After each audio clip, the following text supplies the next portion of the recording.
Channel ప్రస్తుతం మనతో పాటు సీనియర్ జర్నలిస్ట్ దామ బాల సార్ వారితో మాట్లాడారు. నమస్కారం. నమస్తే సార్, కోల్కతా మెడికో హత్యాచార కేసులో కొన్ని సంబంధించిన విషయాల్ని సిబిఐ వాళ్ళు సుప్రీంకోర్టుకు ఒక నివేదిక ఇచ్చారని చెప్పేసి వార్తలు వస్తున్నాయి. ఆ నివేదికలో చాలా విషయాలు బయటకు వచ్చేస్తాయని కూడా చెప్తున్నారు సార్. మరి నివేదికలో అసలు ఏముంది, ఏ విషయాలు బయటకు వచ్చాయి? ఆర్జికర్ మెడికల్ కాలేజీ హాస్పిటల్లో ఆగస్టు 9 అర్లీ మార్నింగ్న ఒక మెడికోని అత్యాచారం చేసి అతి దారుణంగా చంపేశారు. అది మనకు తెలుసు.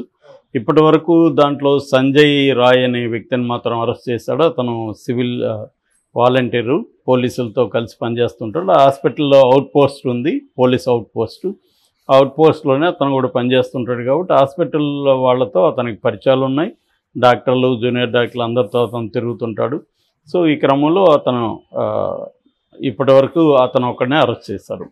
సో ఈ క్రమంలో ఫస్ట్ హైకోర్టు దీని మీద తీసుకొని 5వ రోజు నుంచి సిబిఐ ఎంక్వైరీకి ఆదేశించారు. 5వ రోజు సిబిఐ ఎంక్వైరీ స్టార్ట్ అయింది.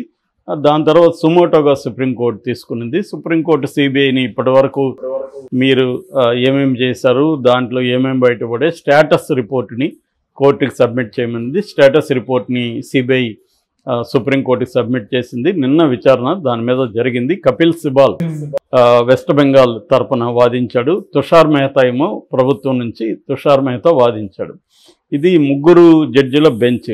Justice DY Chandrachud chief justice, justice Pardiwala, justice Manoj Mishra, ఈ 3తో కూడిన ధర్మాసనం నిన్న వాడివేడిగా విచారణ జరిగింది. ఇందులో సిబిఐ చెప్పిన విషయాలు సంచలనం సృష్టిస్తున్నాయి. ప్రధానంగా సిబిఐ ఏమేమి చెప్పిందంటే, ఈ సంఘటన అర్లీ మార్నింగ్ జరిగింది. అరౌండ్ 4-5 మధ్యలో 7:30కి బాడీని ఐడెంటిఫై చేశారు.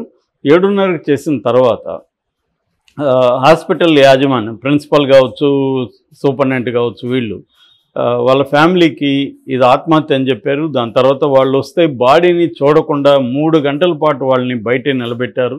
వాళ్ళని బాడీని చూడడానికి కూడా అలో చేయలేదు. చూసిన తర్వాత ఇది హత్య అని తేలిన తర్వాత వాళ్ళు పోస్ట్ మార్టం చేయమన్నారు. పోస్ట్ మార్టం చేసేటప్పుడు కూడా వీడియో రికార్డింగ్ మామూలుగా చేయాలి, కానీ చేయలేదు పోలీసులు. అప్పుడు బంధువులు, ఫ్రెండ్స్ గట్టిగా ప్రెజర్ చేసి ఖచ్చితంగా వీడియో రికార్డింగ్ చేయమని ప్రెజర్ చేస్తే అప్పుడు పోలీసులు చివరి నిమిషంలో వీడియో రికార్డింగ్ చేశారు. తర్వాత పోస్ట్ మార్టం చేసిన తర్వాత బాడీని వీళ్ళకి అప్పగించి చాలా త్వరగా అంత్యక్రియలు చేయమని వాళ్ళ మీద ప్రెజర్ తీసుకొచ్చారు. వాళ్ళు త్వరగా చేసేసిన తర్వాత ఇది ఎప్పుడో మార్నింగ్ ఇదంతా జరిగితే రాత్రి 11:45కి ఎఫ్ఐఆర్ చేశారు అనేది దిగ్భ్రాంతికరమైన విషయం. ఎఫ్ఐఆర్ లేకుండానే పోస్ట్ మార్టం చేశారు అనేది. ఫస్ట్ ఇది క్రైమ్ సీన్ చూస్తేనే అసహజ మరణం అనేది తెలుస్తూ ఉంది. అప్పుడు ఇమ్మీడియట్గా ఎఫ్ఐఆర్ నమోదు చేయాలి. ఎఫ్ఐఆర్ నమోదు చేసినాక దీన్ని పంచనామా చేసి దాని తర్వాత పోస్ట్ మార్టం, ఈ ప్రాసెస్ ఏది కూడా ఫాలో కాలేదు అనేది సుప్రీంకోర్టు దిగ్భ్రాంతిని వ్యక్తం చేసింది. పార్థివాలా అయితే కపిల్ సిబాల్తో కామెంట్ కూడా చేశాడు. నా 30 ఏళ్ల సర్వీస్లో నేను ఇట్లాంటి పోలీసులు కేసుని చూడలేదు ఇప్పటి వరకు, ఇంత దారుణంగా పోలీసులు బిహేవ్ చేశారు అనేది కామెంట్ చేశారు. చంద్రచూడ్ కూడా షాక్ అయ్యాడు. ఇలాంటిది ఎట్లా చేస్తుంది బెంగాల్ ప్రభుత్వం అని ఆయన కూడా అన్నాడు. ఈ లోపల వీళ్ళిద్దరూ ఒకరినొకరు నిందించుకున్నారు, తుషార్ మెహతా అండ్ కపిల్ సిబాల్. సరే, రాజకీయాలు చేయొద్దు ఇక్కడ, ఇది ఇంపార్టెంట్ అనేది వాళ్ళు చెప్పారు. అట్లాగే సిబిఐ ఇంకొన్ని విషయాలు కూడా బయటికి తెచ్చింది. ముఖ్యంగా ఈ సంజయ్ రాయ్ అనేవాడు ఆ రోజు ఆగస్టు 8వ తేదీని ఈ అమ్మాయిని దగ్గరగా వెళ్ళి చూడడం అవన్నీ కూడా ఉన్నట్టుగా సీసీటీవీలో ఉంది. అంటే వాడు ముందే కన్నేశాడు ఈ అమ్మాయి మీద అనేది క్లియర్గా సిబిఐ కనిపెట్టగలిగింది.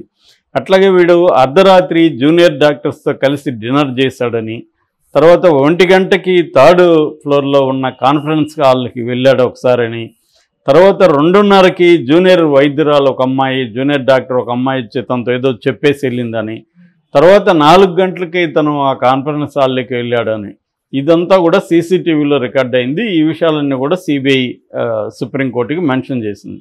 అంటే ఇతను ఒక ప్లాన్కి వెళ్ళాడు, ఇతనికి జూనియర్ డాక్టర్లు ఎవరో హెల్ప్ కూడా చేశారు అనేది కూడా ఇప్పటివరకు ఉన్నది.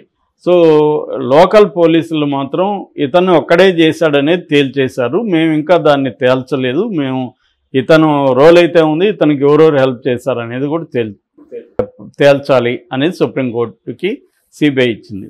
అట్లాగే గవర్నమెంట్కి సంబంధించి ముఖ్యంగా పోలీస్ డిపార్ట్మెంట్ క్రైమ్ సీన్ని ప్రిజర్వ్ చేయడంలో వాళ్ళు ఆలస్యం వహించారు. క్రైమ్ సీన్ని వాళ్ళ కంట్రోల్లోకి తీసుకోలేదు. బిగినింగ్లో ఎప్పుడైతే అసహజ మరణం అని చెప్పారో ఇమీడియట్గా క్రైమ్ సీన్ని వాళ్ళ కంట్రోల్లోకి తీసుకొని దాన్ని ప్రిజర్వ్ చేయాలి. అది చేయలేదు. చేయకపోగా తర్వాత కొంతమంది రౌడీల పేరుతో వచ్చి దానంతా ధ్వంసం చేయడం, అక్కడ బాత్రూమ్ గోడ కూలిపోయింటే అది కట్టడం, ఇవన్నీ చేసి క్రైమ్ సీన్ని బాగా డిస్టర్బ్ చేశారు. సో క్రైమ్ సీన్ అనేది ప్రిజర్వ్ కాలేదు అని కూడా సిబిఐ కోర్టుకి కంప్లైంట్ చేసింది. దాని మీద కూడా కోర్టు సీరియస్గా మందలించింది. ఇక సిబిఐ హైకోర్టుని ఇంకొకటి కూడా అడిగింది. అదేంటంటే ఈ సంజయ్ రాయ్కి ప్రిన్సిపాల్ సందీప్ ఘోష్కి వీళ్ళిద్దరికీ పాలిగ్రాఫ్ టెస్ట్ చేయాలి, దానికి పర్మిషన్ అడిగింది. కోర్టు పర్మిషన్ ఇచ్చింది. పాలిగ్రాఫ్ టెస్ట్ అంటే ఏంటంటే లై డిటెక్టర్ టెస్ట్ అంటారు. అంటే అబద్ధం చెప్తుంటే అది కనిపెట్టచ్చు అనేది పాలిగ్రాఫ్ టెస్ట్. ఈ పాలిగ్రాఫ్ టెస్ట్ని 1935లో లియోనార్డ్ కీలర్ అనే ఒక అమెరికన్ కనిపెట్టాడు. ఫస్ట్ టైము రిచర్డ్ హ్యాంప్ట్మ్యాన్ అనే అతని మీద దీన్ని ప్రయోగించారు. పాలిగ్రాఫ్ టెస్ట్లో ఏముంటుందంటే ప్రధానంగా ఒక వ్యక్తిని ప్రశ్నించేటప్పుడు అతను బీపీ, తర్వాత పల్స్, రెస్పిరేషన్, స్కిన్ కండక్టివిటీ ఇవన్నీ కూడా మారుతాయి అనేది థియరీ అనమాట.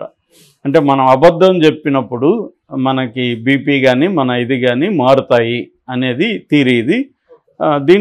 దీన్ని ఎలా చేస్తారంటే ఫస్ట్ ఏమో జనరల్గా క్వశ్చన్స్ కొంత అడుగుతారు. పాలిగ్రాఫ్ టెస్ట్కి ముందు కొన్ని రకాల క్వశ్చన్స్ అడుగుతారు. దాంట్లో డేటాను బట్టి వీళ్ళు మళ్ళీ క్వశ్చన్స్ని ఫ్రేమ్ చేసుకుంటారు. దాని తర్వాత ముద్దాయికి ఇన్ఫామ్ చేస్తారు, ఇది పాలిగ్రాఫ్ టెస్ట్ అంటే ఏంటి, ఎలా ఉంటుంది, ఇవన్నీ ఇన్ఫామ్ చేస్తారు. తర్వాత స్టిమ్ టెస్ట్ అంటారు. స్టిమ్ టెస్ట్ అంటే కావాలని అబద్ధాలు చెప్పమంటారు అతన్ని.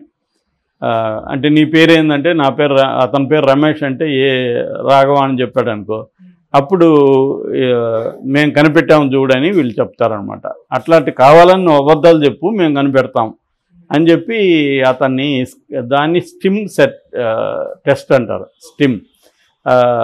సో అబద్ధాలు చెప్పమని వీళ్ళు కనిపెడతారనమాట. మూడోది ఇర్రెలవెంట్ క్వశ్చన్స్ వేస్తారు, సంబంధం లేని ప్రశ్నలు వేస్తారు. నాలుగవది డయాగ్నోస్టిక్ క్వశ్చన్స్ అంటారు. అంటే డయాగ్నైజ్ చేయడానికి ప్రాబ్లం ఏంటి అనేది డయాగ్నైజ్ చేయడానికి కొన్ని క్వశ్చన్స్ వేస్తారు. ఆ తర్వాత